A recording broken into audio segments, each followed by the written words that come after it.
Hello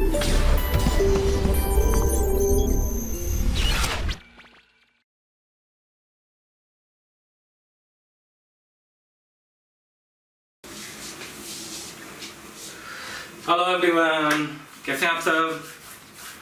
my self Nikhil Srivastava. आप सब बहुत अच्छे तक मुझे जान चुके होंगे। आज हम स्टार्ट करने जा रहे हैं सर्किल का second lecture number 2 of circle. जैसे कि कल अपन ने जब जहां पे सर्किल को खत्म किया था उस जगह पे अपन ने टेंजेंट नॉर्मल की इक्वेशन और क्या बोलते हैं pair of tangent, chord of contact, length of tangent, काफी चीजें पढ़ ली थी अपन ने। होपफुली आप सबने रिवाइज करके बैठे होंगे। तो आज हम उन्हीं से उससे आगे बढ़ते हैं और उन कुछ क्वेश्चंस पे कवर करने जा रहे हैं जो उन आर्टिकल पे बेस्ड होंगे। मेरे प्यारे बच्चों, ध्यान रखना कोऑर्डिनेट ज्योमेट्री के अंदर जो सबसे इंपॉर्टेंट चीज होती है, जैसा मैं बार बार आपसे बोल रहा हूं, उस पर आप फोकस करें। जो कोऑर्डिनेट ज्योमेट्री के अंदर इंपॉर्टेंट चीज होती है वो इंपॉर्टेंट चीज होती है कि how you handle the question को आप कैसे हैंडल करते हैं। ठीक है, तो स्टार्ट करते हैं विदाउट टाइम वेस्ट किए। चलिए आगे बढ़ते हैं। तो सर्किल के सेकंड लेक्चर में जो पहला मैं आज इलस्ट्रेशन ले रहा हूं वो एक जेईई से क्वेश्चन है। If the tangents are drawn from the point 0 0 to the circle S1 touches it at A and B, find the length of AB। क्या कहा उसने, आइए इसको वर्कआउट करते हैं।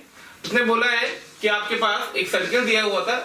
एक्चुअली में लेंथ की बात कर रहा है, ज्योमेट्रिकली इंटरप्रेटेड हो सकता है, हो सकता है ना भी हो, तो नीड नहीं है। ठीक है, ओरिजिन है, दिख रहा है आपको, ये सर्किल ओरिजिन से पास नहीं करेगा, मतलब ओरिजिन आउटसाइड पॉइंट होगा।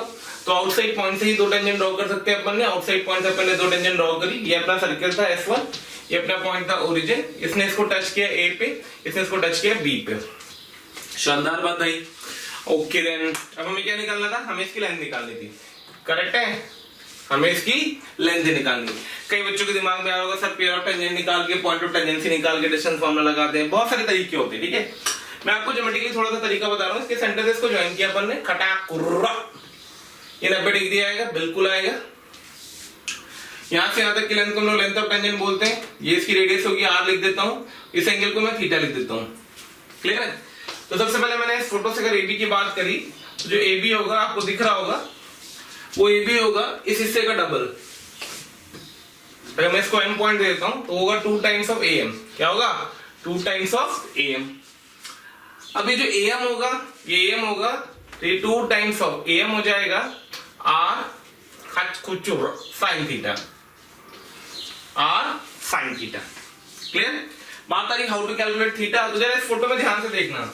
OAC ट्रायंगल में if I ask you about tan theta, तो your tan theta should be come out to be LT upon R। LT upon R, इसको यहाँ पे यूज कर लो। तो जो आपका AB आ जाएगा वो आ जाएगा 2R। अगर tan theta LT upon R था तो sin थीटा हो जाएगा LT upon under root of R square plus LT square, R square plus LT square. यानी पूरा क्वेश्चन सिर्फ दो आर्टिकल पे डिपेंडेंट हो गया, एक लेंथ ऑफ टेंजेंट, दूसरा रेडियस। दोनों हम यहाँ से इजीली कैलकुलेट कर सकते हैं। What is the centre of the circle? Centre of the circle is 4,2। तो रेडियस आ जाएगी सर्किल की, अगर मैं R पूछना चाहूंगा आपसे, तो रेडियस आ जाएगी सर्किल की 4,2। 4 चौको 16, 16 4 20 माइनस 16 4, अल्टीमेटली 2 आ गई। ठीक है, फिर मैं आपसे अगर लेंथ ऑफ टेंजेंट पूछूंगा तो ओरिजिन से, तो लेंथ ऑफ टेंजेंट का फॉर्मूला होता है LT equals to under root of S of P। S1 of O लिख देता हूं इसको। ओरिजिन से लेंथ ऑफ टेंजेंट ड्रॉ करी गई। फॉर्मूला याद होंगे? बिल्कुल याद होंगे। तो S1 कितना निकल के आ जाएगा? और लिख देंगे 16, 16 मतलब 4 आ जाएगा। तो ये आपके पास लेंथ ऑफ टेंजेंट 4 आ जाएगी। तो ये 4 आ गई, रेडियस 2 आ गई, दोनों को यहाँ पे यूज कर लो। तो what I'll get it over there, that will be come out to be 2 into 4 divided by under root of 4 plus 16। 20 आ जाएगा यहाँ से। तो 20 का मतलब हो गया 2 चला जाएगा, 8/√5। करेक्ट है? Check the answer. तो उसे क्या पूछा था आपसे? अच्छा, उसने AB का स्क्वायर पूछा हुआ, मैंने AB निकाल दिया आपका। तो अगर मैं AB के स्क्वायर की बात करूंगा तो AB का स्क्वायर आ जाएगा 64/5। कंफर्टेबल? समझ में आ गया? बहुत शानदार। चलिए, तो किस तरीके से मैंने लेंथ ऑफ टेंजेंट का एप्लीकेशन दिखाया आपको, याद रखना। ये डेरिवेशन, ये एंगल वेंगल सब ये सब काम की चीजें हैं। आईटी पे पूरा फुल लेंथ प्रॉब्लम इसका आया हुआ है, लेंथ ऑफ टेंजेंट और रेडियस पे बेस्ड। ठीक है, केयरफुली अच्छे से नोट करिएगा। जब तक मैं सॉल्व करूं तब तक आप सेकंड क्वेश्चन पढ़ ले फटाफट। क्वेश्चन नंबर 17 हर कोई पढ़े, जल्दी से पढ़े, बहुत शानदार बात। तो अब तक पढ़ लिया होगा आप लोगों ने। उसे बोले टू डिस्टिंक्ट, ये भी एक आईआईटी का पुराना क्वेश्चन है, एग्जैक्टली तो मुझे ईयर याद नहीं है, बट ये है आईआईटी का पुराना क्वेश्चन, इतना मैं श्योर हूं। ठीक है, क्या कहा उसने, two distinct chords of the circle this thing are drawn from point P A, B divided by x axis in the ratio 2:1, ratio दे रखा है 2:1 का। प्रूफ करना है, prove that a square greater than 3b square, two distinct chords. Underline these words, याद रखना question में क्या चीजें काम की हैं, का चीजें काम की, ओकरा अंडरलाइन करते जाना। Two distinct chords, ratio, x axis divided by x axis, सब चीजें अंडरलाइन कर दी। अब आपने अगर क्वेश्चन को ध्यान से देखा होगा तो आपको दिख रहा होगा ये एक ऐसा सर्किल होगा जो ओरिजिन से पास करेगा। तो if I draw the circle like this way, it is passing from the origin, ये हमारा सर्किल बन गया S। ठीक है, और ये जो पॉइंट है P, जरा ध्यान से ऑब्जर्व करो, ये P पॉइंट भी सर्किल पे आगे बैठा होगा, P पॉइंट, यह आ जाएगा A, B। दिख गया, सेटिस्फाई कर रहा है इसको, A square plus B square minus A square minus B square equal to 0। उसने बोला है कि इस पॉइंट P से हम दो डिस्टिंक्ट कॉर्ड ड्रॉ कर सकते हैं, जिसको x एक्सिस डिवाइड करेगा, करेक्ट है, ये x एक्सिस है, ये y एक्सिस है, तो दो डिस्टिंक्ट कॉर्ड ड्रॉ कर सकते हैं जिसको x एक्सिस डिवाइड करेगा इन द रेशियो 2:1। मतलब जो पोर्शन कॉर्ड का आएगा, let us consider the chord as PQ, तो ये जो पॉइंट M होगा, not at the mid point, तो ये जो PQ कॉर्ड आई है बेटा, भूमिका देखना ध्यान से, ये जो PQ कॉर्ड आई है इसको x एक्सिस किस रेशियो में डिवाइड करें, 2:1। 2:1 लिखा गया है फ्रॉम द पॉइंट P, तो यानी कि 2 पार्ट P की तरफ होगा, 1 पार्ट Q की तरफ होगा, तो ये 2:1 का कंसेप्ट आ गया। Clear, comfortable, okay then. तो हमें क्या करना है, कैसे करना है, वो सोचना है। जरा देखिए, तो दिमाग चलाइए। चलिए, हो गया होगा तक, दिमाग चल गया होगा। मतलब मैंने मान लिया ये पॉइंट था, लेटर दे दूं अल्फा कॉमा बीटा, क्या था, अल्फा कॉमा बीटा। अगर मैं आपसे m के कोऑर्डिनेट पूछूंगा तो m का एक कोऑर्डिनेट हमेशा में पता रहेगा, वो होगा 0। कौन सा कोऑर्डिनेट होगा, वो होगा y कोऑर्डिनेट।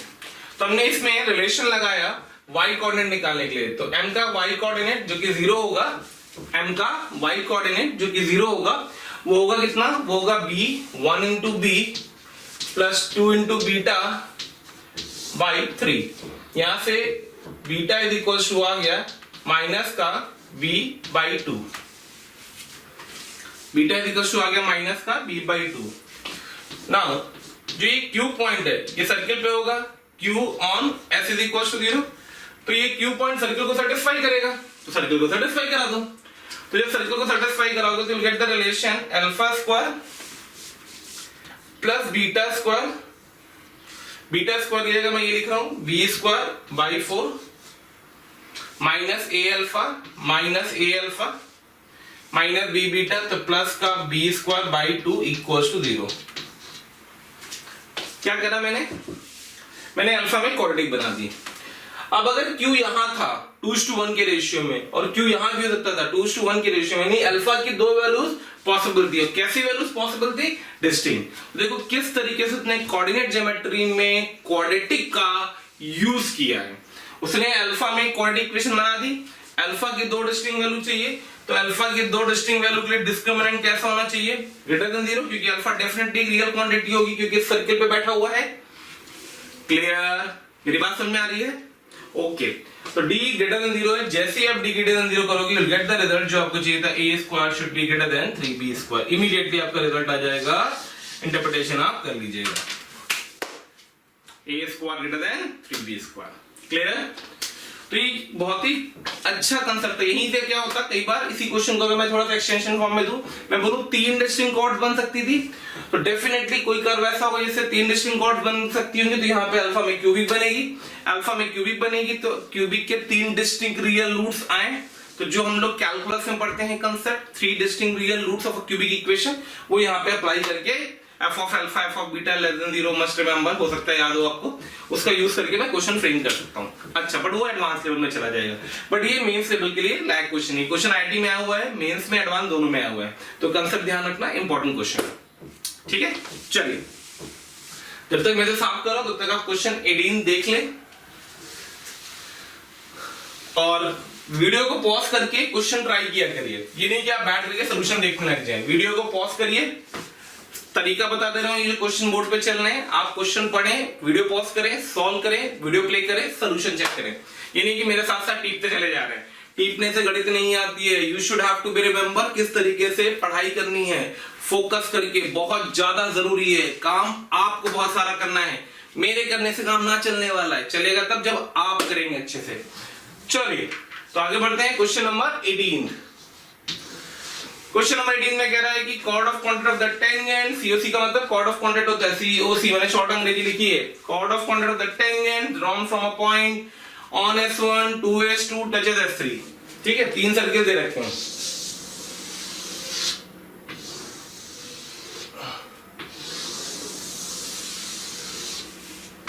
उसे बोला है कि इस सर्किल से एक कॉर्ड ऑफ कॉन्टेक्ट बनाई गई है जो टच कर रही है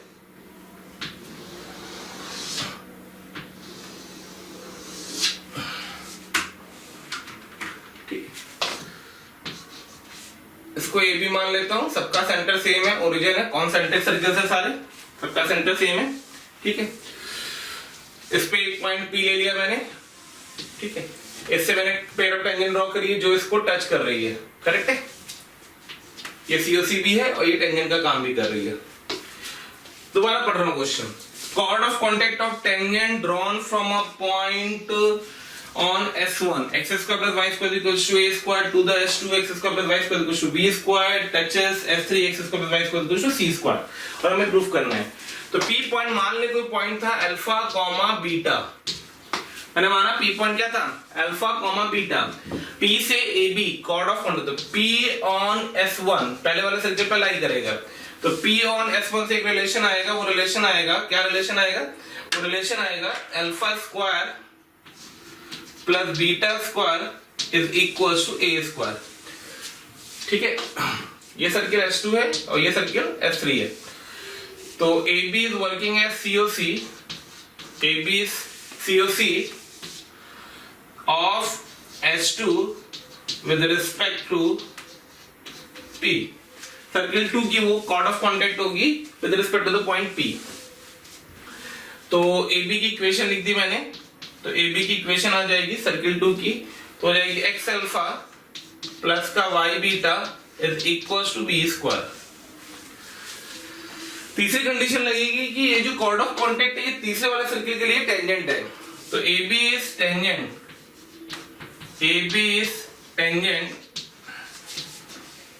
टेंजेंट टू S3, तो this implies mod OM is equals to C, mod OM is equals to C। Centre से perpendicular on AB equals to radius, तो सेंटर से परपेंडिकुलर ड्रॉप किया तो b square upon under root of alpha square plus beta square का mod should be equals to C। Alpha square plus beta square equals to a square है, यहां substitute कर दो, you will get the result that will become out to be b square equals to AC। क्या किया गया समझ लेना, again एक आईटी का क्वेश्चन, सिंपल सा प्यारा क्वेश्चन, रिपीट कर सकता है मेंस में, ध्यान रखना, इसलिए मैं इन सारे क्वेश्चन पे फोकस भी कर रहा हूं, किस तरीके से रिपीटिशन पॉसिबिलिटी है। ठीक है, किसने बोला था कि टेंजेंट जो ड्रॉ करी गई किसी पॉइंट P से जो कि सर्किल S1 पे है टू द सर्किल S2, उसकी कॉर्ड ऑफ कॉन्टेक्ट बनती है वो जो टच करता है सर्किल S3 को। तो भैया भूमिका देख लीजिए, मैनिपुलेशन सीख लीजिए, किस तरीके से वर्कआउट किया गया है, प्रोसीड कर लीजिए। बहुत ही प्यारा क्वेश्चन है अंग्रेजी वाइज। ठीक है, चलिए आगे बढ़ते हैं, नेक्स्ट क्वेश्चन 19 पढ़ें और ट्राई करें। हाँ भाई, हो गया होगा, ट्राई करने का तरीका मैंने आपको बता दिया, वीडियोस पॉज किया कीजिए, क्वेश्चन ट्राई किया कीजिए, फिर सोल्यूशन लिखा करिए, मेरे साथ साथ मत चलिएगा, मेरे से पहले करा करिए, चेक किया कि कितने क्वेश्चन आपसे सही हो रहे हैं। Final locus of the point of intersection of the pair of tangent drawn to the circle x square plus y square equals to a square at p alpha and q beta where alpha minus beta equals to 2π/3। बहुत ही simple सा question है, ये भी शायद IT का question है। उसने बोला है कि दो पॉइंट पे टेंजेंट ड्रॉ करा गया है, एक पॉइंट है p अल्फा, एक पॉइंट है q बीटा। तो find the locus of their point of intersection, इसका लोकस निकालना है h, k, ठीक है। सर्किल में दे रखा था s और अल्फा माइनस बीटा पे कंडीशन दे रखी है। तो भाई p alpha q beta, p alpha का मतलब क्या था, इस सर्किल पे किसी पॉइंट के पैरामेट्रिक कोऑर्डिनेट, इस सर्किल पे किसी पॉइंट के पैरामेट्रिक कोऑर्डिनेट, तो कोऑर्डिनेट क्या आएंगे, x cos alpha, a cos alpha, a sin alpha, a cos beta, a sin beta. तो भाई HL के कोऑर्डिनेट मुझे तो याद है, आपको याद है कि नहीं याद है, मैंने आपको लिखवाया था नोट में कल की क्लास में, आपको याद होना चाहिए। तो वो आएगा a times cos of alpha plus beta by 2 divided by cos of alpha minus beta by 2। Similarly k के कोऑर्डिनेट आते हैं a times sign of alpha plus beta by 2 divided by cos of alpha minus beta by 2। Squaring करके add कर दो, squaring and adding. तो जैसे ही आप square करके ऐड करोगे, what will get it over there, आपके पास आ जाएगा h स्क्वायर प्लस का k square should be equals to, तो a square sec square alpha minus beta by 2। Alpha minus beta है 2π/3, अल्फा माइनस बीटा बाई 2 हो जाएगा π/3 सेक π/3 2 का स्क्वायर 4। एनालाइज कर देना तो लोकस आ जाएगा x square plus y square equals to 4a square. तो देखिए इस क्वेश्चन की क्या एडवांटेज थी, इस क्वेश्चन की एडवांटेज ये है कि if you remember the point of intersection of these two tangents drawn to a circle at p alpha and q beta, अगर आपको इसकी कोऑर्डिनेट याद हैं तो मेरे प्यारे बच्चों ये बात ध्यान रखना, क्या ध्यान रखना, कि आपको आंसर निकालते वक्त सेकंड से ज्यादा नहीं लगेगा। तो इसलिए अच्छे से फोकस करें किस तरीके से क्वेश्चन को वर्कआउट किया गया है, ठीक है। चलिए आगे बढ़ते हैं। तो जो नेक्स्ट आर्टिकल हम कवर करने जा रहे हैं वो आर्टिकल हमारा फैमिली ऑफ सर्कल, शॉर्ट में इसको हम लोग बोलते हैं FOC। क्या बोलते हैं, FOC। FOC का मतलब फैमिली ऑफ सर्कल। तो बेटा फैमिली ऑफ सर्कल के अंदर अपन क्या क्या करते हैं, कैसे कैसे इंटरप्रेट किया जाता है, क्या क्या केस होता है, मैंने अंग्रेजी में लिखी है, एक्सप्लेनेशन वाली बात करनी, इसलिए मैं एक्सप्लेन करना स्टार्ट कर रहा हूं आपको। तो सबसे पहला जो टाइप आता है इसके अंदर कि अगर हमें दो सर्किल दिए, याद होगा हमने फैमिली ऑफ लाइंस पढ़ा था बेटा। तो फैमिली ऑफ लाइंस से मैंने आपसे बात करी थी कि अगर एक लाइन L1 है, एक लाइन L2 है, तो उनके पॉइंट ऑफ इंटरसेक्शन से दुनिया भर की लाइनें पास कर सकती हैं। उनकी इक्वेशन होती है L1 plus lambda L2 equals to 0। Correct है। तो ऐसे हम यहाँ बात करने जा रहे हैं फैमिली ऑफ सर्कल्स की। जब मैं फैमिली ऑफ सर्कल्स की आपसे बात कर रहा हूँ तो फैमिली ऑफ सर्कल के अंदर क्या हो रहा है, किस तरीके से डिस्कशन हो रहा है, आइए वो केस देखते हैं। टाइप 1 में मैं आपको दो सर्किल दूंगा, मैं बोलूंगा उन दो सर्किल के पॉइंट ऑफ इंटरसेक्शन से पास करने वाले सर्कल्स की इक्वेशन क्या होगी। तो मैंने आपको दो सर्किल व्हाइट कलर के दे रखे हैं, एक S1 सर्किल और एक S2 सर्किल है। इनका पॉइंट ऑफ इंटरसेक्शन A और B आ रहा है। तो ये सर्किल को ड्रॉ करने के लिए मिनिमम कितने पॉइंट्स चाहिए होते हैं, 3। अगर मैं आपको 2 पॉइंट दे दूं सिर्फ, तो 2 पॉइंट से कितने सर्किल बना सकते हैं, इनफाइनाइट। तो वही ये पिक्चर दे रहा है कि दो सर्किल से पास करने में कितने सर्किल होंगे, इनफाइनाइट सर्किल। इन सारे सर्किल की इक्वेशन क्या होगी, तो उसको लिखने का तरीका वही जैसे लाइन में लिखते थे, S1 plus lambda S2 equals to 0। S1 plus lambda S2 equals to 0। Common सी बात है, लैम्डा -1 नहीं होगा। क्यों, क्योंकि अगर लैम्डा -1 होगा तो x स्क्वायर y स्क्वायर के कोएफिशिएंट कट जाएंगे, और अगर x स्क्वायर y स्क्वायर के कोएफिशिएंट कट जाएंगे तो ये लाइन की इक्वेशन बन जाएगी। डन। जो भी अपन आगे पढ़ेंगे इसको हम लोग रेडिकल एक्सिस बोलते हैं, ठीक है। तो यहां ध्यान रखना lambda not equals to -1 mention कर लेना, लैम्डा नॉट इक्वल्स टू -1। बाकी कोई भी पैरामीटर आप यहां पे लैम्डा का ले सकते हैं। एक्चुअली होता क्या है, ये थोड़ा सा टिपिकल केस है, ये बहुत रेयरली आता है। हमें क्या करना होता है, मेजर फोकस वो है टाइप 2। तो आप ध्यान रखना, आपको बेसिकली फोकस मतलब फैमिली ऑफ सर्किल मतलब टाइप 2, खत्म, सिंपल सी बात। कुछ भी पूछ रहा है, कैसे पूछ रहा है, हमें फैमिली ऑफ सर्किल की बात करें तो हम सिर्फ टाइप 2 की बात कर रहे हैं। क्या बात होती है फैमिली ऑफ सर्किल में कि अगर अपने पास एक सर्किल दिया और एक लाइन दे रखी है, एक सर्किल दिया और एक लाइन दे रखी है, तो सर्किल और लाइन के पॉइंट ऑफ इंटरसेक्शन जो कि सामने आपके 2 पॉइंट दिए गए A और B, इससे पास करने वाले कितने सर्किल होंगे, तो इससे भी पास करने वाले दुनिया भर के सर्कल्स होंगे। दुनिया भर के सर्कल मतलब एक सर्किल, 2 सर्किल, 3 सर्किल। और इसकी इक्वेशन कैसे बनती है, तो इसकी इक्वेशन बनती है S = S1 plus lambda L1 equal to, जैसे मैंने वहां पे वर्कआउट किया था वैसे लैम्डा गेन पैरामीटर है, ठीक है। टाइप 3 क्या कहता है कि अगर मैं आपको 2 पॉइंट दे दूं और मैं आपसे बोलूं 2 पॉइंट से पास करने वाले कितने सर्किल होंगे, इनफाइनाइट, तो क्या मैंने आपको 2 पॉइंट ही दे रखा है। अब जब हमें कुछ भी करना होगा फैमिली ऑफ सर्किल लगाने के लिए, हमें 2 चीजों पर फोकस करना, कहीं से भी ढूंढ के एक सर्किल ला दो, कहीं से भी ढूंढ करके एक लाइन ला दो, वो सर्किल और वो लाइन आपस में कट करने चाहिए, ये श्योर है। अगर वो सर्किल और वो लाइन आपस में कट करेंगे तो बेटा जितने भी सर्किल होंगे सारे सर्किल की फैमिली की इक्वेशन क्या है, S1 plus lambda L1 equal to, यानी कि फैमिली ऑफ सर्किल क्या कहता है हमसे, फैमिली ऑफ सर्किल हमसे कहता है कि कहीं से भी एक सर्किल लाओ, कहीं से भी एक लाइन लाओ, वो सर्किल और वो लाइन एक दूसरे को कट करने चाहिए, जिन 2 पॉइंट पे वो कट करेंगे उन पॉइंट पे हम इनफाइनाइट सर्किल ड्रॉ कर सकते हैं, उन सारे सर्किल की equation S1 plus lambda L1 होती है। डन।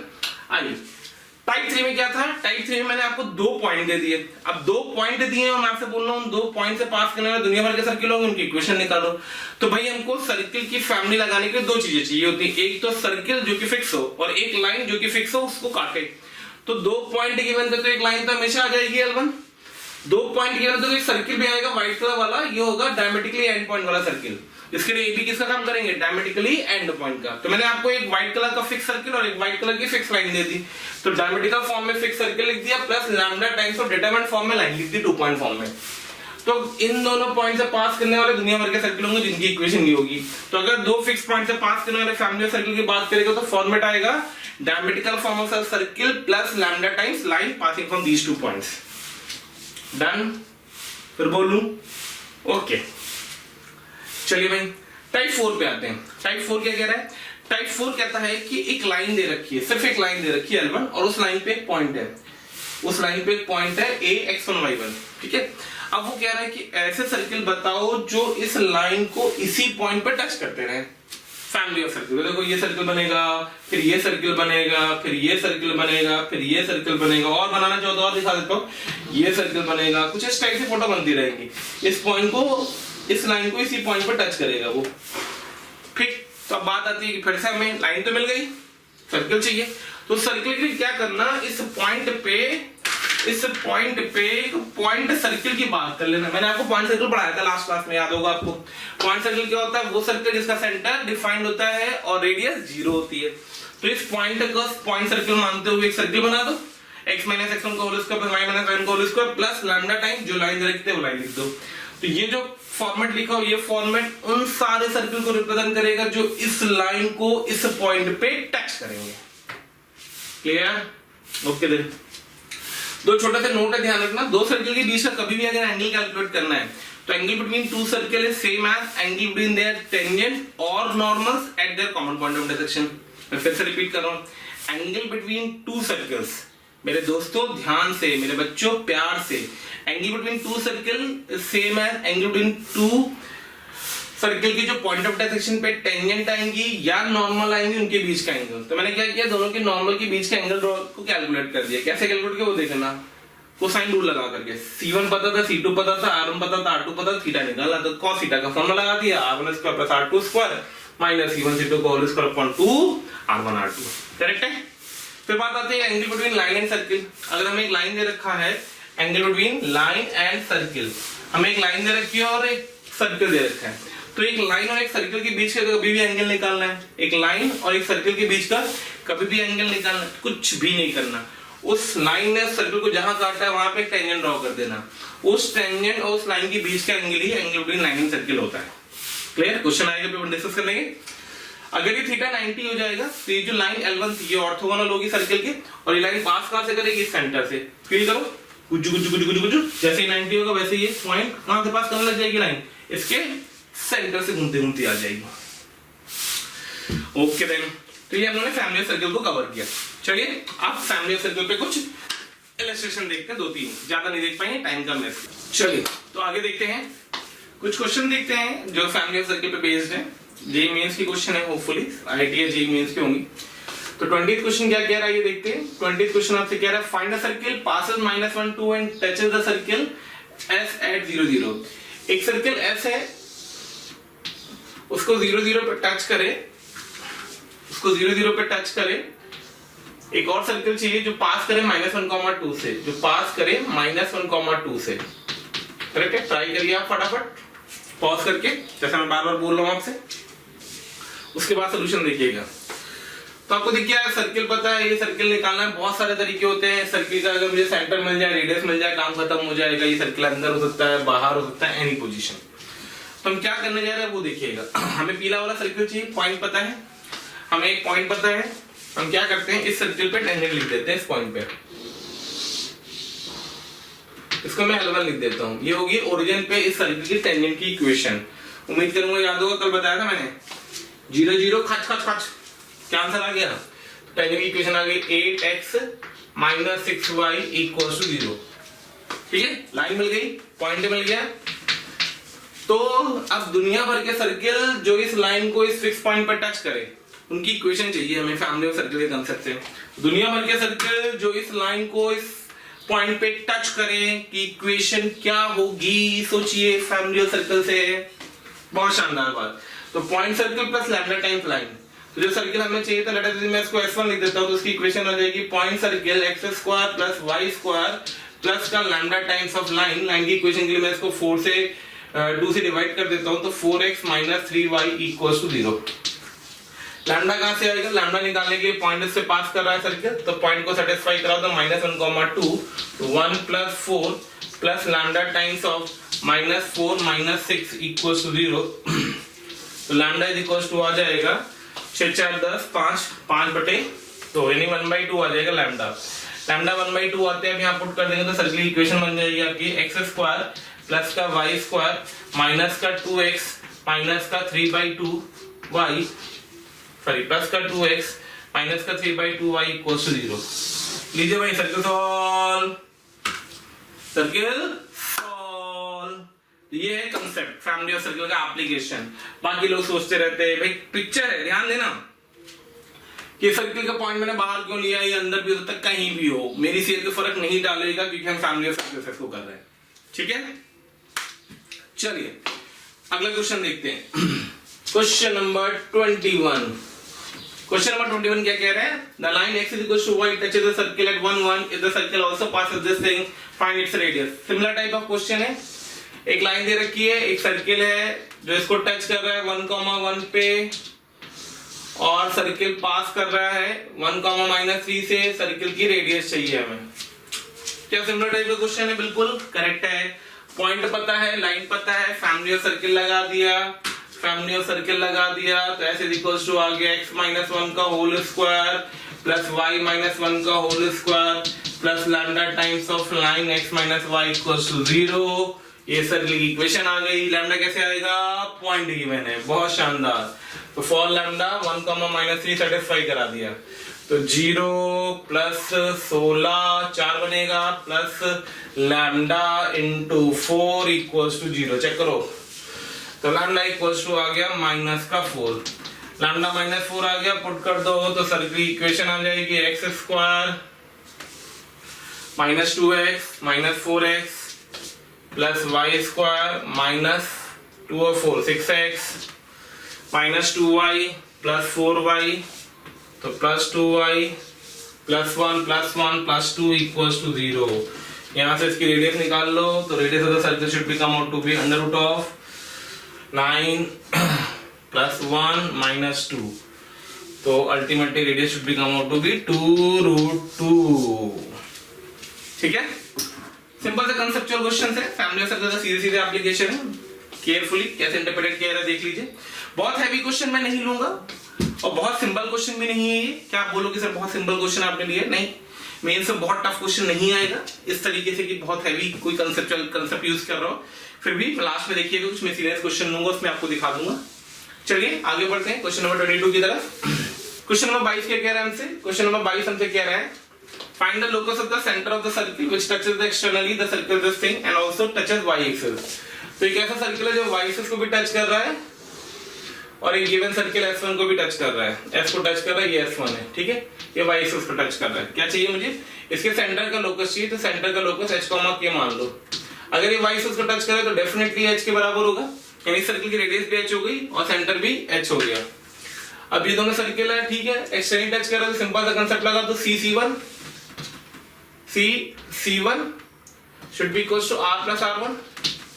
C1 का मतलब हो जाएगा सर्किल S का सेंटर कितना आएगा, इस सर्किल से S का सेंटर निकाल दो तो इस सर्किल S का सेंटर आ जाएगा 3,3, रेडियस निकाल दो R निकाल दो सॉरी, तो रेडियस आ जाएगी 36 सॉरी 9 और 18 माइनस 14 4 2, करेक्ट है। तो C1 का मतलब हो गया h माइनस 3 का whole square plus k minus 3 का whole square should be equals to R plus R1 का मतलब हो गया 2 प्लस R1 मतलब h का होल स्क्वायर।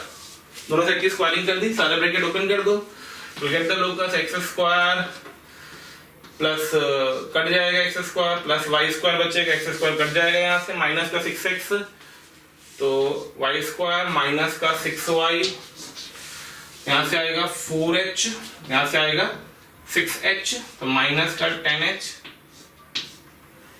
9 और 18 माइनस 4 प्लस का 14 इज इक्वल टू 0। लो भाई हो गया। तो बेटा ध्यान रखना, बहुत छोटी छोटी सी चीजें हैं, जितना आप इसको इंटरप्रेट कर लेंगे, इसको ज्योमेट्रिकली आप देखना चाहते हो ज्योमेट्रिकली भी आपको दिख जाएगा, ये ऐसे भागता रहेगा, ये कुछ इस टाइप की ब्रांच लेगा यूं।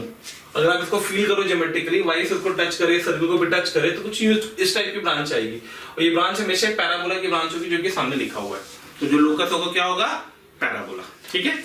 तो मैंने कुछ फैमिली सर्कल के कांसेप्ट के क्वेश्चन को देख लिए, चलिए आगे बढ़ते हैं। हमारा नेक्स्ट आर्टिकल है कॉमन टेंजेंट, एक इंपॉर्टेंट आर्टिकल है, मेंस में भी और एडवांस में भी काफी क्वेश्चंस आते हैं इससे, बहुत अच्छे से देखिए कॉमन टेंजेंट के क्या फंडा होता है। दो टाइप की कॉमन टेंजेंट हमारे पास होती है, एक कॉमन टेंजेंट होती है जिसको हम लोग बोलते हैं डायरेक्ट कॉमन टेंजेंट, इसी का एक और नाम होता है इसको हम लोग बोलते हैं एक्सटर्नल कॉमन टेंजेंट। एक्सटर्नल कई जगह पे मिल जाता है, इससे मैं लिख देता हूं एक्सटर्नल, बाकी ये सेम रहेगा कॉमन टेंजेंट।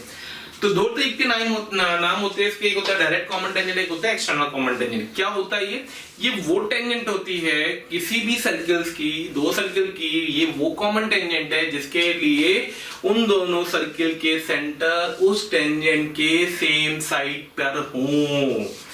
आइए फोटो में देखिए, गुलाबी कलर से मैंने दो टेंजेंट ड्रॉ कर रखी है, एक AB और एक A', B', करेक्ट है। तो AB और A', B', ये दोनों हमारी क्या कहलाएंगी, डायरेक्ट कॉमन टेंजेंट, DCT। क्या कहलाएंगी, डायरेक्ट कॉमन टेंजेंट। इन दोनों के रिस्पेक्ट में इन दोनों सर्किल, पहला वाला सर्किल जिसको मैंने S1 लिखा हुआ है, दूसरा वाला सर्किल जिसको मैंने S2 लिखा हुआ है, इन दोनों के सेंटर क्या है, सेम साइड पे लाई करते हैं।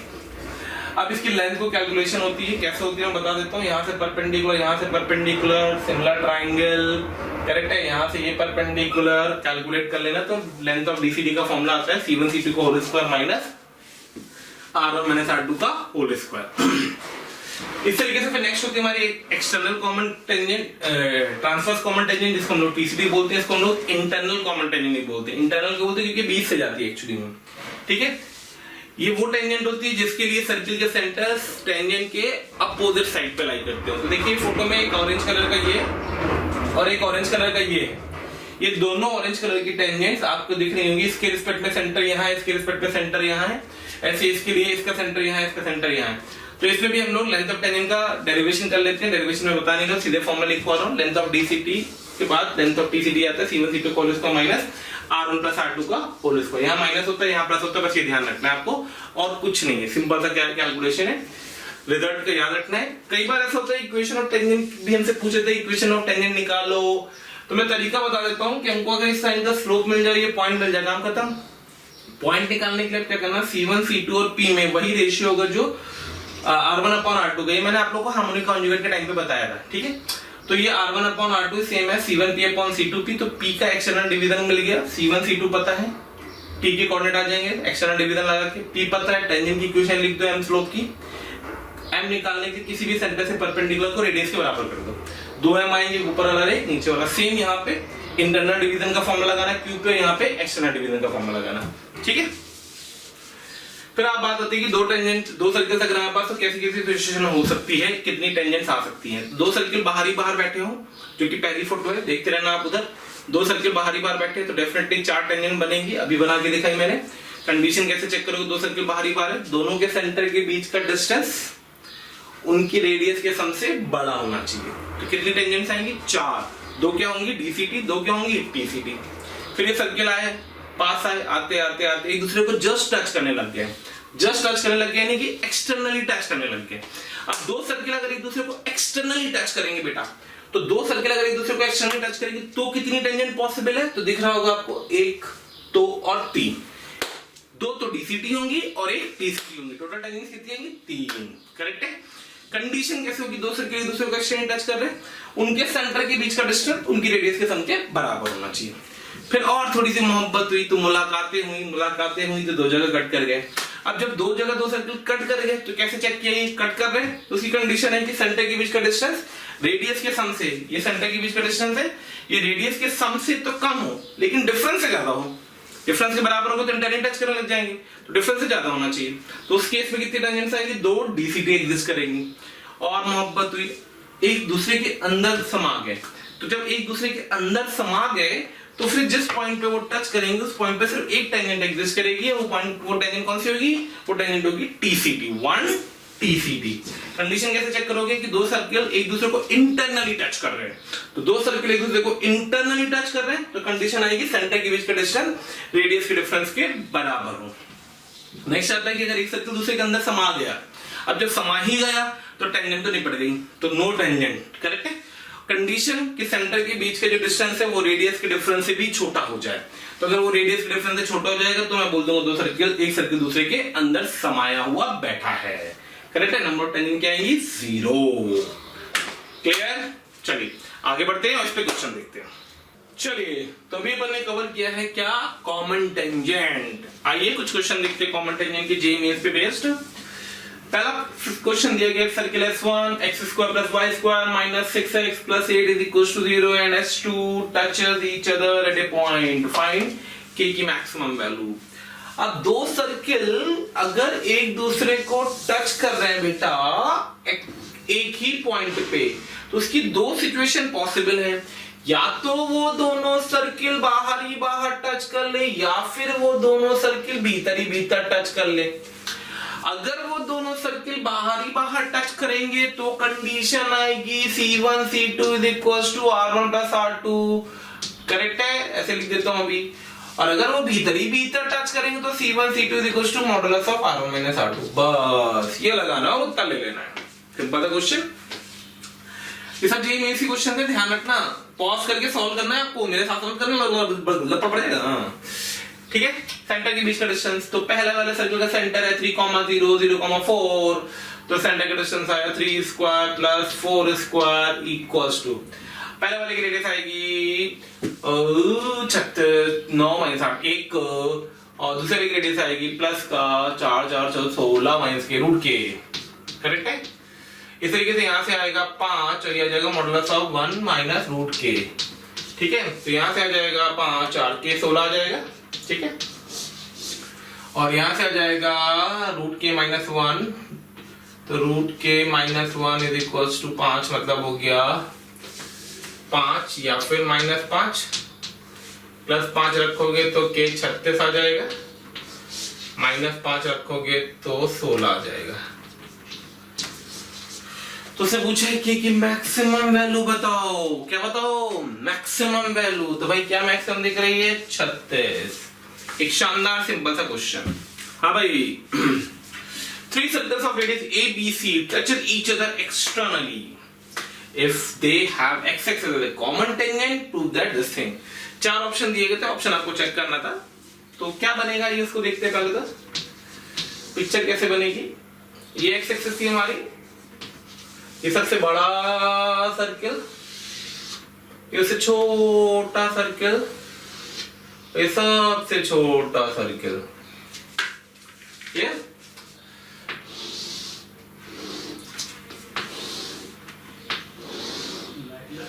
ज्योमेट्रिकली इसको समझेंगे किस तरीके से हम इंटरप्रेट कर रहे हैं। कुच्चू कुच्चू कुच्चू कुच्चू कुच्चू। ये C1 है, C3 है, ये C2 है और ये C1 है। ठीक है। तो अगर आप ध्यान से ऑब्जर्व करते, मैं ये वाली लेंथ और ये वाली लेंथ को इक्वेट करना चाहता हूं। तो अगर मैं C2m को इक्वेट करना चाहता हूं, मैं C2m को इक्वेट करना चाहता हूं C1n + C1p। तो C2m मतलब आ जाएगा ये लेंथ आ जाएगी दिस रेडियस का, इनकी रेडियस का सम माइनस इनकी रेडियस का डिफरेंस। तो वो जाएगा अंडर रूट ऑफ रेडियस का सम माइनस रेडियस का डिफरेंस, रेडियस का सम मतलब b प्लस सी, सबसे बड़ी वाले की बात कर रहे हैं, तो b प्लस सी का होल स्क्वायर, ठीक है, माइनस b माइनस सी का whole square is equals to c1n, c1n ये सर्किल से उठा लो इन दोनों से और इन दोनों का डिफरेंस, तो b plus a sorry c plus a whole square plus c minus sorry minus c minus a whole square, और ऐसे नेक्स्ट आ जाएगा under root of b plus a whole square minus b minus a whole square. Open कर देंगे, simplify कर देंगे, तो यहां से आ जाएगा under root of bc 4bc is equal to under root of 4ac plus under root of 4ab। abc से डिवाइड कर देंगे तो यहां से आ जाएगा 1 upon root a is equal to 1 upon root b plus का 1 अपॉन रूट c। करेक्ट है? तो एक बहुत ही अच्छा क्वेश्चन था जिसको मैंने बहुत शॉर्ट तरीके से आपको बता दिया कॉमन टेंजेंट को किस तरीके से यूज करा गया x axis length of perpendicular का कंसेप्ट यूज करते हुए। ठीक है, चलिए आगे बढ़ते हैं नेक्स्ट क्वेश्चन, क्वेश्चन नंबर 25।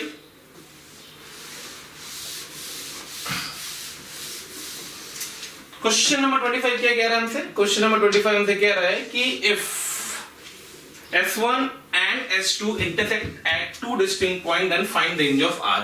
फिर से वही क्वेश्चन, दो सर्किल अगर एक दूसरे को दो डिस्टिंक्ट पॉइंट पर कट करेंगे तो कंडीशन आएगी C1 C2 should be less than R1 plus R2 should be greater than modulus of R1 minus R2। Simple सा एप्लीकेशन है इसका।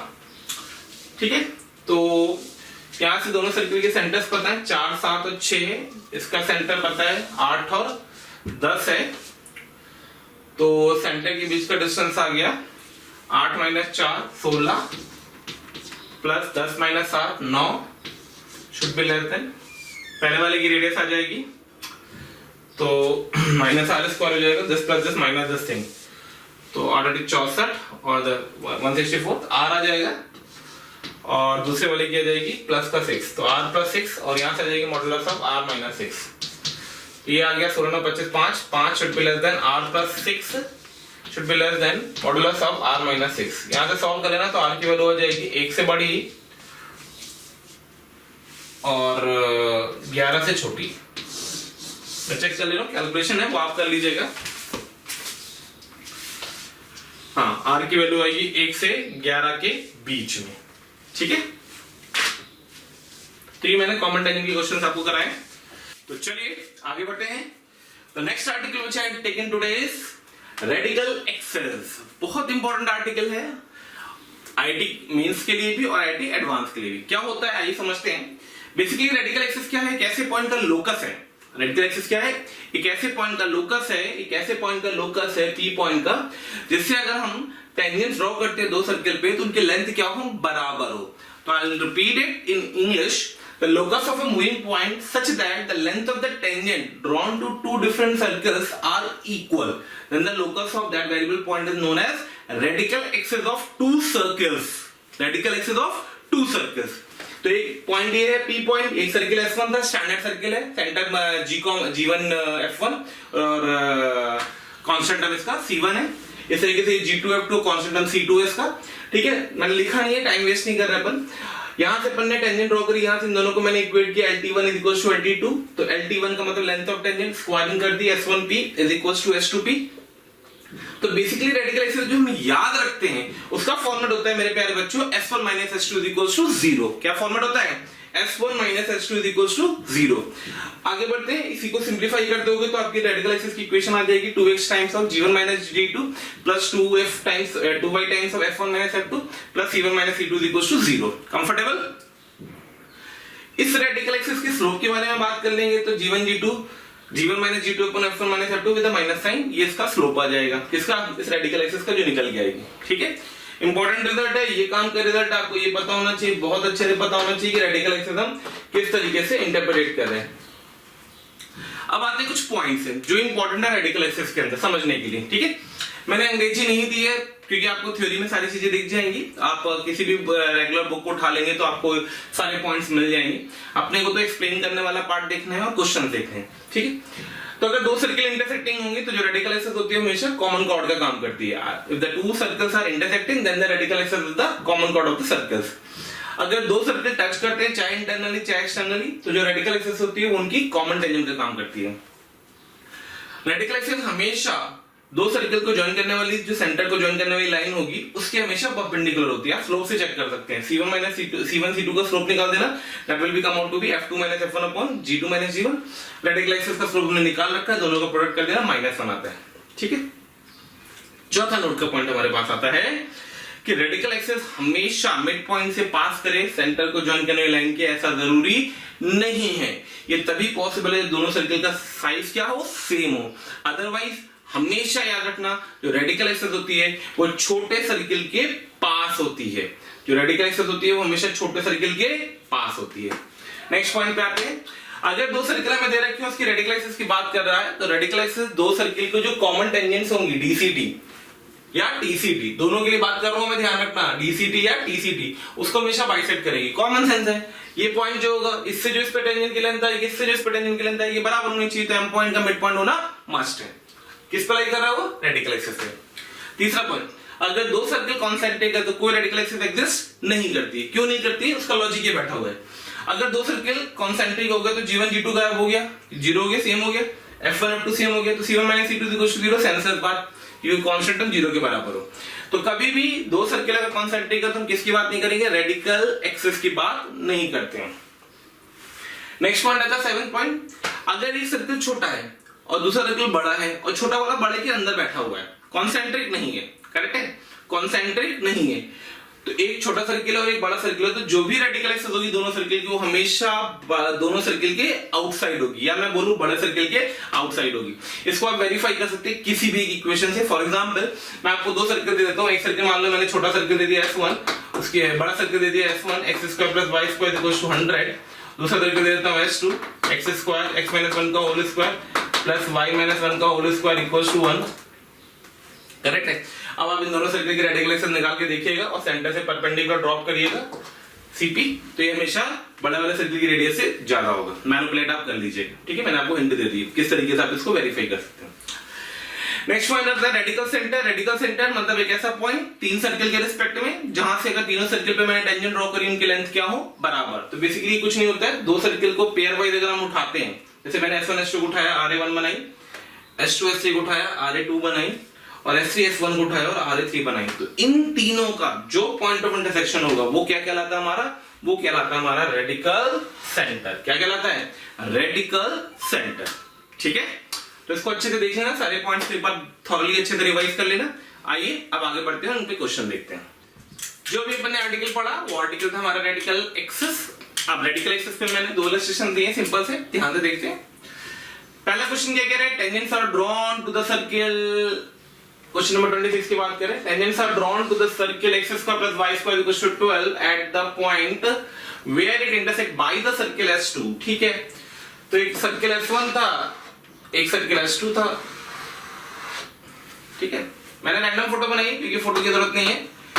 S1 के पॉइंट ऑफ इंटरसेक्शन थे A और B, S2 के साथ इस पे S1 पे टेंजेंट ड्रॉ करी गई है। इन्होंने कहीं मीट किया, मान ले पॉइंट A P था।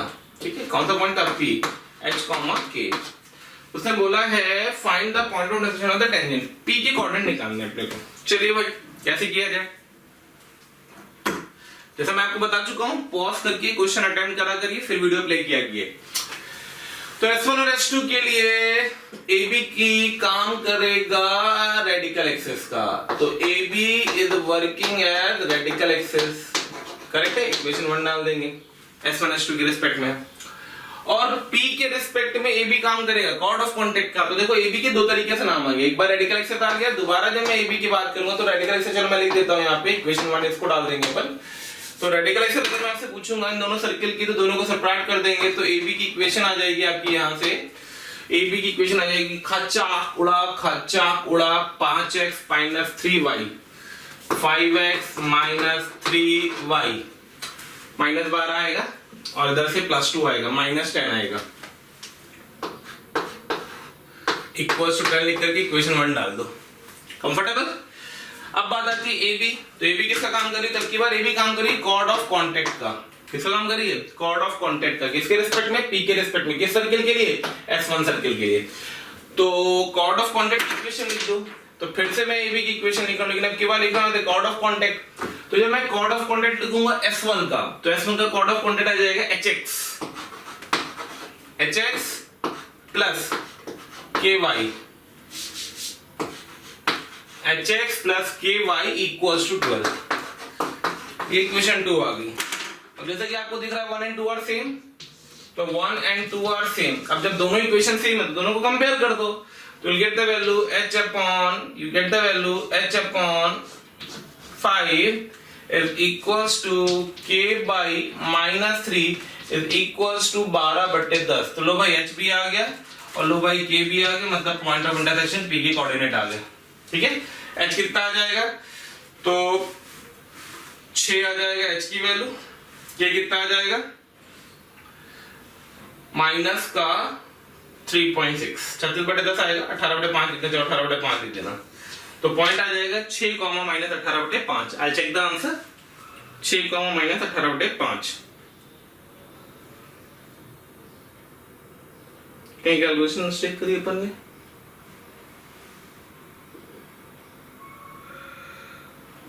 Five x minus 3y equals to 10। ठीक है,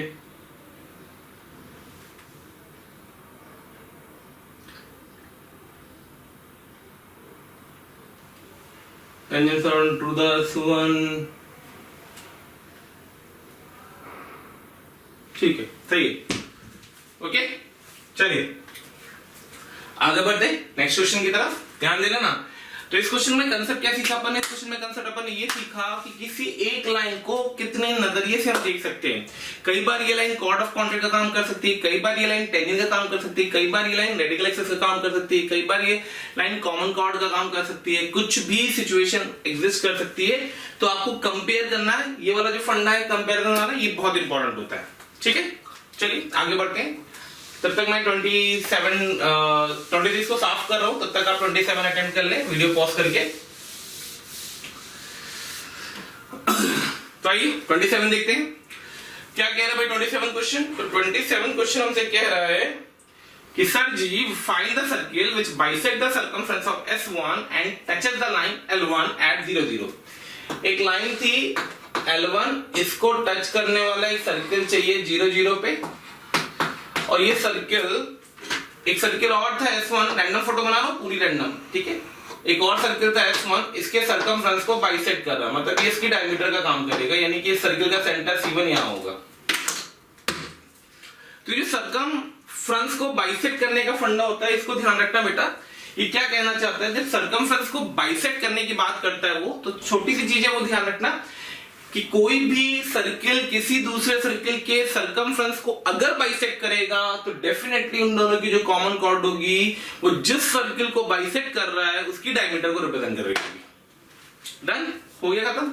हमें ये सर्किल निकालना था, लाइन की इक्वेशन पता है, x minus y equal to 0, point पता है, FOC लगेगा।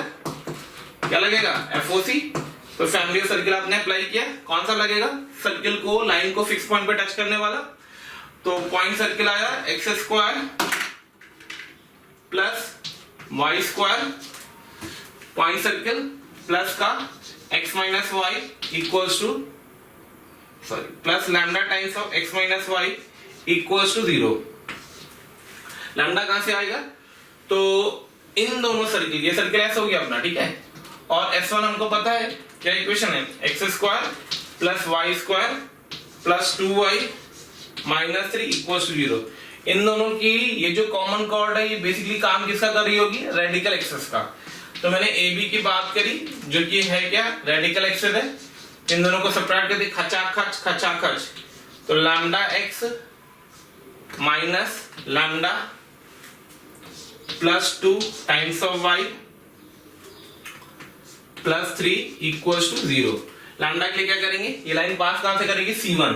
इस सर्किल का सेंटर कितना है? 0,1। करेक्ट है? माइनस F आएगा और F की वैल्यू -1, 0,-1।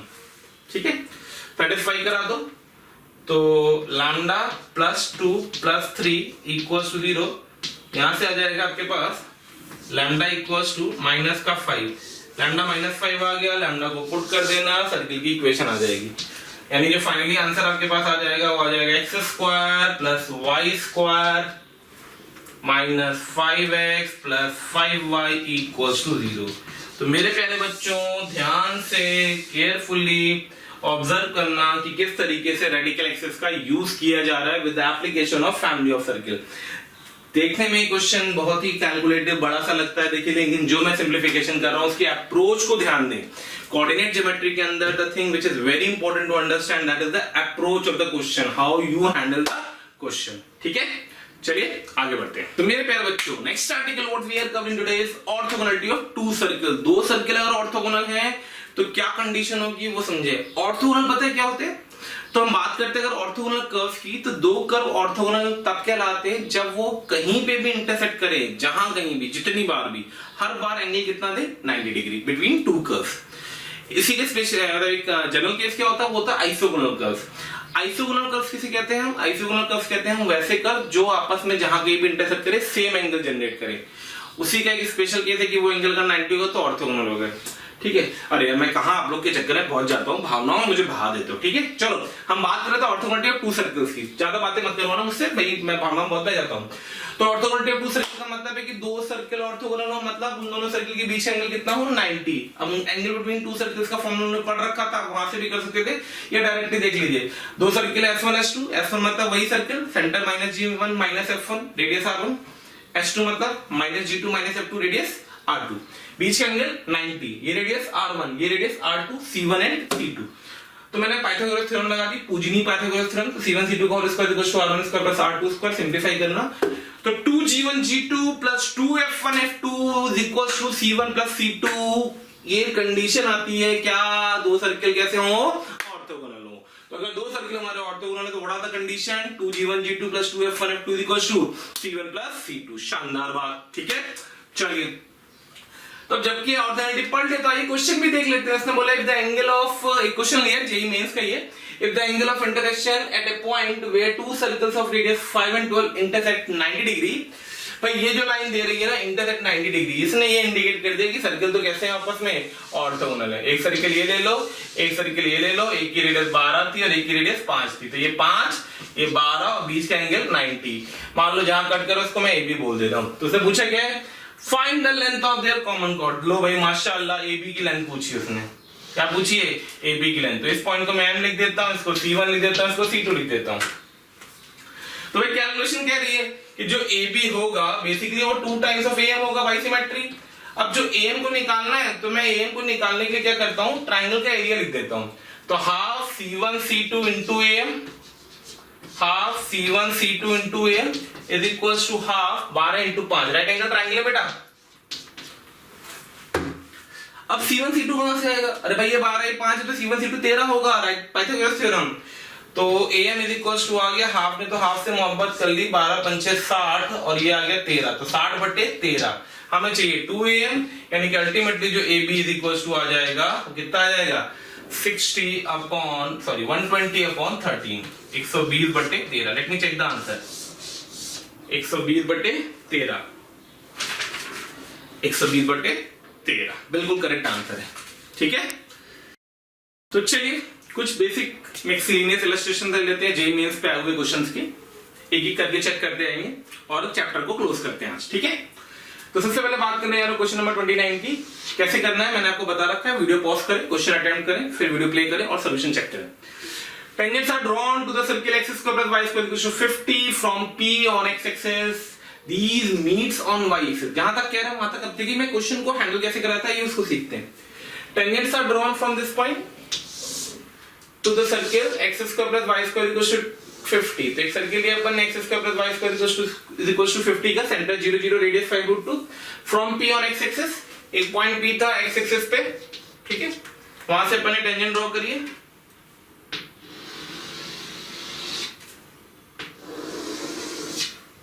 ठीक है, इसने तो कट किया है P1 पे और कट किया है P2 पे अकॉर्डिंग टू द क्वेश्चन।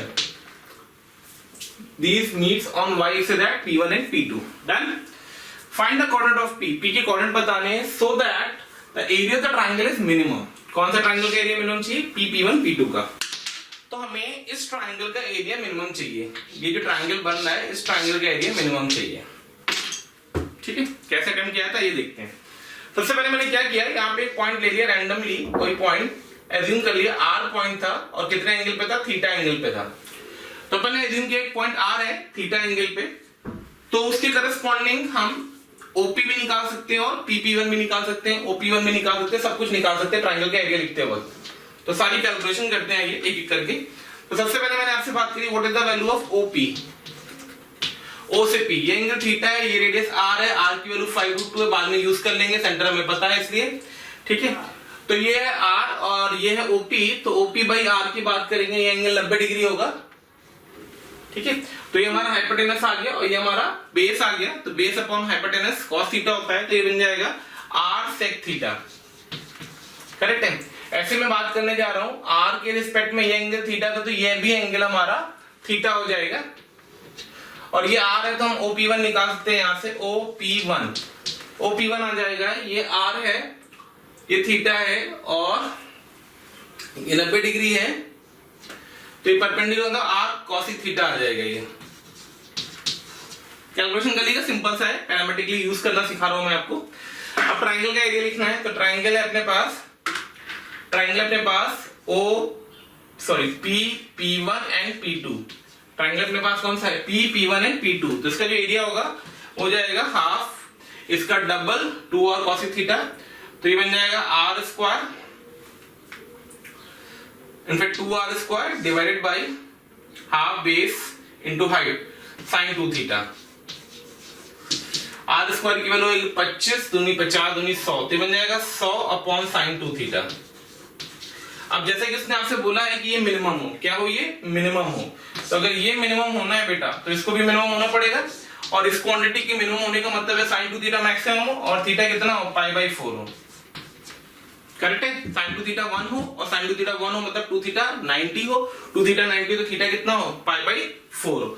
तो इसके करस्पॉन्डिंगली आपको दिख रहा होगा, कॉमन सेंस कह रहा है, एक्सिस से बात कर रहे हैं, तो जितने एरिया पे मिनिमम ट्रायंगल यहां से जनरेट करेगा उतना इधर से जनरेट करेगा। तो थीटा π/4 रख करके हम p की कोऑर्डिनेट निकाल लेंगे, तो p की कोऑर्डिनेट आ जाएंगे हमारे पास, x कोऑर्डिनेट y कोऑर्डिनेट तो पता है 0 और x कोऑर्डिनेट आ जाएगा r sec theta, theta π/4 √2, r√2 मतलब 5 दूनी 10, तो 10,0।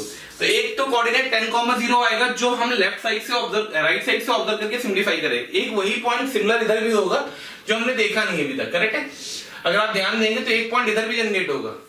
ध्यान रखना कि अगर ऑप्शन में मल्टीपल करेक्ट होगा तो दोनों को हम टिक करेंगे, सिंगल करेक्ट होगा तो हो सकता है हम निकाल लें ये और दिया गया हो दूसरा वाला, तो इस चीज को ध्यान रखना। तो एक पॉइंट और आएगा जिसके साथ साथ एक पॉइंट और होगा जो मिनिमम कोऑर्डिनेट जनरेट करेगा, वो कौन क्या होगा, -10,0। डन। तो एक बहुत ही सिंपल सा अच्छा सा क्वेश्चन था कंसेप्चुअली। ठीक है, चलिए आगे बढ़ते हैं।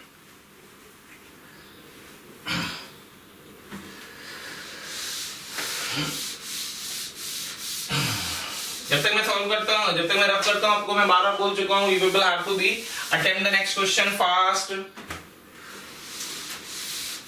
हाँ भाई, सेकंड क्वेश्चन क्या कह रहा है, फटाफट देखें। सेकंड क्वेश्चन कह रहा है, if the area of the equilateral triangle, if area of equilateral triangle inscribed as circle is 27√3, find सी।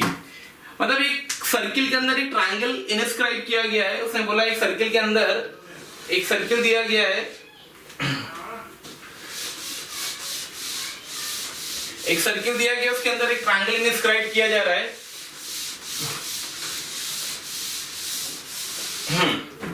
तो एक सर्किल दिया गया, उसके अंदर एक ट्रायंगल इनस्क्राइब किया जा रहा है, और वो ट्रायंगल कैसा है, इक्विलेटरल ट्रायंगल है। और उसने बोला इक्विलेटरल ट्रायंगल का एरिया दे रखा है, तो आपसे सर्किल का फाइंड लैम्डा पूछा है, जो कांस्टेंट टर्म बैठा वो पूछा गया। क्या करें, चलिए देखिए। अगर ये 60 होगा तो जो सेंटर पे एंगल बनेगा वो 120 होगा, ये आ गया, ये रेडियस हो गया, ये 60 हो गया। इसको अगर मैंने AB बोल दिया, ABC, तो ट्रायंगल के साइड AB आप मुझे निकाल के दे सकते हैं, लेटर दे, मैं इसको A मान ले रहा हूं, तो वो आ जाएगा बेटा R 60 के टर्म्स में, इसको लिखेंगे तो R sin 60 आ जाएगा, और ये बन जाएगा 2R sin 60। करेक्ट है, तो अल्टीमेटली अपने पास आ जाएगा √3R/2। कैसे लिखा पता है ना, sin 60 वैल्यू लिख दी √3/4। अब अगर मैं ट्रायंगल का एरिया लिखना चाहूंगा तो ट्रायंगल का एरिया होता है √3/4 इक्वल ट्रायंगल का एरिया लिख रहा हूं टाइम्स ऑफ a² जो कि गिवन है 27√3 के बराबर। तो यहां से अगर मैं इसको ओपन करूंगा तो √3/4 a² मतलब 3/4 into r² is equal to 27√3। शानदार बात, इसने इससे मोहब्बत करी। r कहां से आएगा, r अपन निकाल लेंगे बाद में। यहां से तो r इज इक्वल टू आ जाएगा 9 जाएगा और 4 जाएगा तो 3 और 4 जाते हैं, r² इक्वल टू आ जाएगा 9 इंटू 4 इंटू 4, तो r इज इक्वल टू आ जाएगा 3 दूनी 6 12, सॉरी कैलकुलेशन चेक कर लेना, मिस्टेक ना हो गई। √3/4 sin 60 आएगा √3/2, सॉरी ये √3/2 आएगा, तो यहां से ये 4 गायब हो जाएगा और ये आ जाएगा 1 4 खाली, तो 3 दूनी 6 आ जाएगा ये। अब इस सर्किल की रेडियस लिख दो, तो सर्किल की रेडियस रखिए √5 का स्क्वायर 6 का square minus lambda is equal to 6, तो लैम्डा इज इक्वल टू आ गया 25। See the level of the question, JEE mains किस लेवल पे क्वाड्रेटिक क्वेश्चन पूछता है। जैसे मैंने आपको बोला था ये थोड़ा सा आसान चैप्टर होता है। क्यों आसान होता है, क्योंकि इसमें सिर्फ कैलकुलेशन है। जितनी स्मार्ट तरीके से आप कैलकुलेशन करेंगे उतना ही आपको फोकस करके आंसर फटाफट निकालना आ जाएगा, ठीक है। तो कैलकुलेशन पे फोकस करिए। चलिए आगे बढ़ते हैं नेक्स्ट क्वेश्चन की तरफ। The sum of the squares of the length of the chord intercepted on the circle x² + y² equals to 16 by the line this thing is, क्या कहा उसने बोला एक सर्किल था x² + y² equals to 16, कितना था x² + y² equals to 16। उस circle पे एक लेंथ है, लाइन जा रही है इस तरीके से x + y equals to n। तो उसने जितनी ये लेंथ काटी है इसका सम, ऐसे n की डिफरेंट वैल्यूज के लिए डिफरेंट लाइंस आएंगी। सेंटर इसका 0,0 दे रखा है और रेडियस 4 दे रखी है, करेक्ट है। तो अब हम कहां से कहां तक n हो सकता है, हम पहले तो वो चेक करना शुरू करेंगे। क्यों, क्योंकि उसने नेचुरल नंबर दिया तो 1 से तो बड़ा ही होगा। n कहां तक जा सकता है वो देखिए। तो अगर मैं 0 से इस पे परपेंडिकुलर ड्रॉप करूंगा तो वो length of perpendicular, let us से मैं इसको दिखा देता हूं OP। तो जो OP होगा वो होगा कितना, n/√2। अब जब भी n/√2 अगर 4 से बड़ा हो गया तो ये लाइन बाहर चली जाएगी, कॉर्ड जनरेट नहीं करेगी। तो n/√2 को हमेशा 4 से छोटा या बराबर होना चाहिए, यानी n को 4√2 से बीच में होना चाहिए।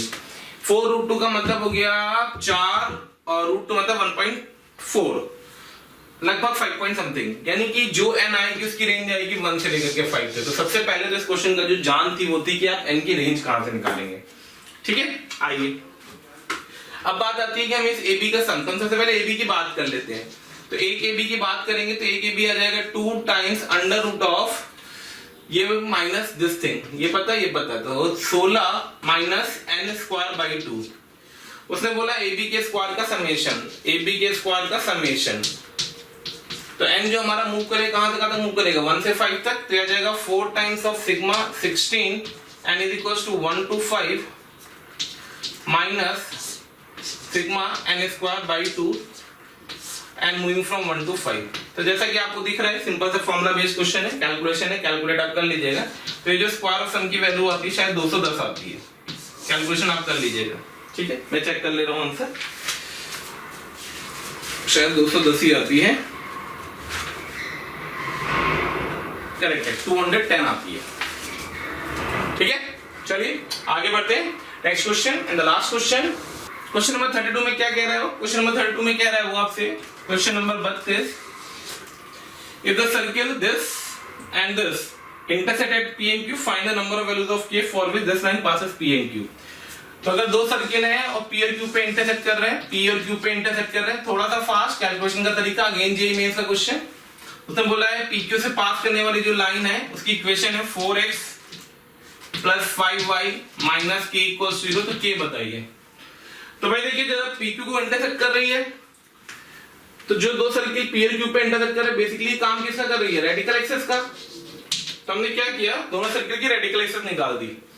तो जब हमने PQ की बात करी तो PQ की बात करी है रेडिकल एक्सिस। तो रेडिकल एक्सिस क्या हो गया ये चेक कर लेते हैं फटाफट। एक्स स्क्वायर इसको 2 से डिवाइड कर दीजिएगा, यहाँ पे ध्यान रखिएगा एक्स स्क्वायर चलेगा, y square 5kx minus kx, तो 4kx आ गई। आगे बढ़ो 2y माइनस 3/2y, तो प्लस का 1/2y आ गई। आगे बढ़ो प्लस k प्लस हाफ, तो plus k plus half equal to 0। अब ये लाइन और ये लाइन दोनों सेम है, तो अगर दोनों लाइनें सेम है तो दोनों को कंपेयर कर दो, तो get 4k/4 is equals to 1/2/5 is equals to k plus half by minus k। यहां से आपको दिख रहा है कि k इज इक्वल्स टू आ जाएगा 1/10 जब मैं इन दोनों को सिंप्लीफाई करूंगा, और जब मैं इन दोनों को सिंप्लीफाई करूंगा तो यहां से k इज इक्वल्स टू आ जाएगा minus k is equals to 10k plus 5, तो यहां से आ गया 11k is equals to minus 5, k is equals to आ गया माइनस 5/11। तो इतना श्योर हो गया कि दोनों ने कोई भी k की कॉमन वैल्यू नहीं दी है, तो अल्टीमेटली यहां से आएगा k belongs to no solution. क्या आंसर आएगा? k belongs to no solution. Okay then, तो मेरे प्यारे बच्चों इस तरीके से हमने सर्कल चैप्टर में सारी चीजें कवर कर ली। कुछ इलस्ट्रेशन से मैंने आपको करा दिए, जितना टाइम में मैं करा सकता था मैक्सिमम, पूरी मेरी कोशिश रही है कि आपको मैंने सारी चीजें बताने की कोशिश करी है। मेरा आप सबसे ये सविनय निवेदन है, कृपया आप इस लेक्चर को देखने के बाद जेईई मेंस की प्रीवियस ईयर के क्वेश्चन को पहले अटेम्प्ट करें और अच्छे से करें, चीजों को एनालाइज करके अटेम्प्ट करें, क्योंकि जितने ज्यादा क्वेश्चन आप करेंगे उतनी ज्यादा आपकी गणित में प्रैक्टिस होती है, और प्रैक्टिस की वजह से ही आपकी स्पीड जनरेट हो पाएगी और स्पीड बेटर हो पाएगी। ठीक है, तो इस तरीके से अपन सर्किल को आज क्लोज करते हैं। नेक्स्ट चैप्टर में फिर आपसे मुलाकात करूंगा, तब तक के लिए धन्यवाद, शब्बा कैट, thank you, stay home and safe, thank you.